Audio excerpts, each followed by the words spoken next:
Bom dia, gente. Vamos tentar fazer um vídeo rápido. Semana passada, infelizmente, eu não consegui fazer. Então vamos nós. Direito à perversão. É possível direito à perversão no Brasil? Para eu explicar isso para vocês, para eu responder isso para vocês, primeiro eu tenho que explicar o caminho do crime. Explicar o que a gente chama de iter criminis. Esse caminho do crime ele é composto de 4 fases para a maioria dos doutrinadores. Porém, para alguns é composto de 5. Então vamos lá. Primeira fase, fase da cogitação.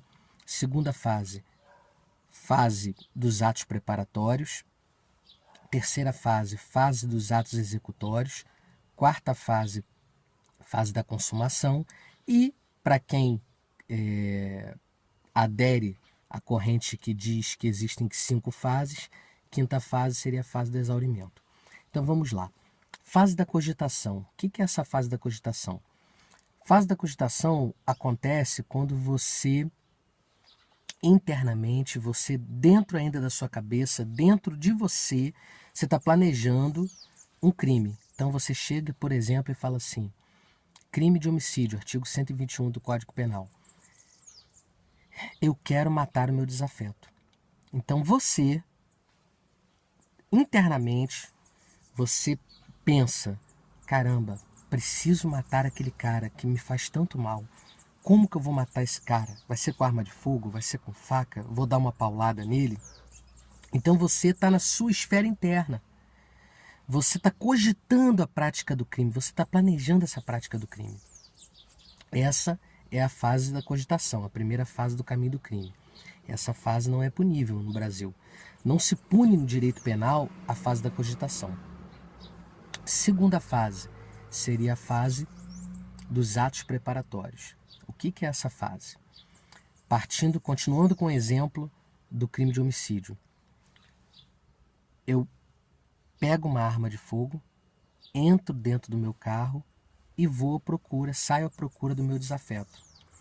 Quando eu saio à procura do meu desafeto, eu sou parado por uma blitz.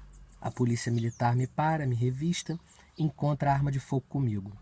Se essa arma de fogo ela estiver legalizada, se eu tiver o porte de arma de fogo, eu não vou ser punido. Porque o simples fato de eu estar portando uma arma de fogo, e se eu tiver o porte dessa arma, não é crime. Ainda que eu queira matar alguém com essa arma. Mas se eu estiver com a arma e eu tiver o porte dela, eu não estou praticando crime algum. Porém, se eu estiver com essa arma e não possuir o porte dela, eu posso ser preso em flagrante pelo crime de porte ilegal de arma de fogo. Ou seja, a segunda fase, que seria a fase dos atos preparatórios, ela não é punível. Você não vai ser punido pelo direito penal por estar praticando a segunda fase.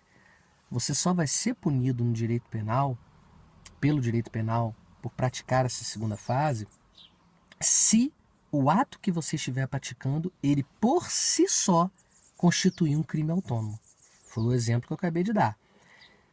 Você está com uma arma na mão, se você não tiver o porte dessa arma, esse fato por si só é crime, que é o crime de porte ilegal de arma de fogo.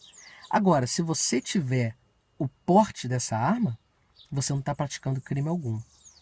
Resumindo, atos preparatórios, em regra, não é punível no Brasil, salvo se o ato que você estiver praticando, por si só, ele for tipificado como um crime autônomo.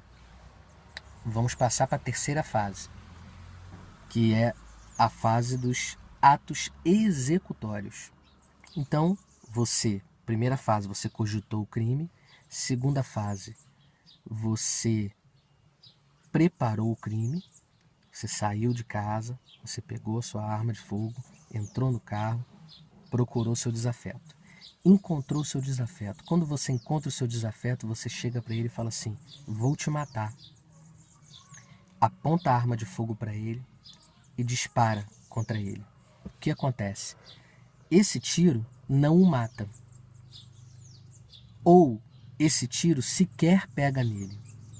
O que ocorreu aí? Ocorreu a terceira fase, a fase do ato executório. Você executou Você partiu para a execução do crime. Se você atirou no seu desafeto e não o matou, ou se você atirou no seu desafeto e sequer pegou nele o tiro, você vai responder pelo crime? Sim, vai responder. Não na forma consumada, você vai responder na forma tentada. Então você vai responder pelo crime de tentativa de homicídio. Agora, se por um acaso você disparou contra o seu desafeto e você conseguiu matar o seu desafeto, você vai responder pelo crime de homicídio, porque você conseguiu vencer a barreira da terceira fase. Você ultrapassou a primeira, segunda, terceira fase e chegou à quarta fase, que é a fase da consumação. Você consumou o crime. Então, qual é o tipo penal do crime de homicídio? Artigo 121 do Código Penal. Matar alguém. Você conseguiu matar. Então, se você matou alguém, você conseguiu consumar esse crime. Então, você chegou na quarta fase do crime. Então, a pergunta que eu quero fazer é a seguinte: é possível o direito à perversão no Brasil? E eu vou responder que sim, é possível. Por que é possível? Porque o direito à perversão no Brasil, ele se encontra na primeira fase, na fase da cogitação. E a fase da cogitação não é punível. O direito penal não pune a fase da cogitação. Por quê? Porque essa fase está dentro de você. Você não materializou essa fase. Então, um exemplo. Você brigou com a sua esposa e você, dentro de você, você está com muita raiva dela, ou você brigou com o seu marido, está com muita raiva dele, e você pensa assim, como o pastor Cláudio Duarte uma vez falou, muito engraçado, que ele nunca pensou em divórcio, mas em assassinato ele já pensou várias vezes. E aí você pensa assim, caramba, que vontade de matar a minha esposa, que vontade de matar o meu marido, que vontade de socar a minha esposa, que vontade de socar o meu marido. Você está cogitando o crime. Você até pensa, caramba, olha, está na minha frente, olha, está certeiro, eu posso acertar um soco agora e posso lesionar, e posso machucar. Você está pensando aquilo, você está explodindo de raiva, mas você não materializa, você não exterioriza esse seu pensamento. Então, o direito à perversão, ele pode ser condenável à luz da moral, à luz da religião. Agora, no direito penal, ele nunca será punível, porque a cogitação, ela fica dentro do sujeito, ela fica dentro do agente. Ele não exteriorizou. Então, acredito eu que todos nós já percorremos a primeira fase do crime, que foi a fase da cogitação. E o que diferencia o criminoso do não criminoso é justamente isso. É que o não criminoso, aquele que não pratica o crime, ele não pratica justamente porque ele para na fase da cogitação. Então, o que acontece? O direito à perversão é punível no Brasil? Não é. Não é. Você tem o direito à perversão. Porém, o que você não pode é pegar esse direito e exteriorizar esse direito, materializar esse direito. Ok? Entendido? E agora, só para finalizar o vídeo, eu falei que alguns doutrinadores entendem que o caminho do crime ele possui 5 fases. A quinta fase seria a fase do exaurimento. E eu vou explicar o porquê disso. Por exemplo, você pega o artigo 316 do Código Penal, que é o crime de concussão, eu vou ler aqui rapidamente para vocês. Exigir para si ou para outrem, direta ou indiretamente, ainda que fora da função ou antes de assumi-la, mas em razão dela, vantagem devida. Então, você tem lá um funcionário público e você foi num órgão público e você quer resolver um problema seu rapidamente e aquele funcionário ele está criando empecilho para você resolver o seu problema e ele chega para você e fala assim, olha, eu só vou resolver o seu problema se você me der R$ 1.000 para resolver esse problema. A pergunta que eu te faço é a seguinte, se na hora tem um policial ao lado e ouve essa exigência do funcionário público, vê essa exigência do funcionário público, ele pode prender em flagrante esse funcionário público? Pode. Mas aí você vai me perguntar, ué, mas o rapaz não deu os R$1.000 para ele? Por que pode prender em flagrante? Porque o crime de concussão, ele se consumou quando o funcionário público exigiu a vantagem devida.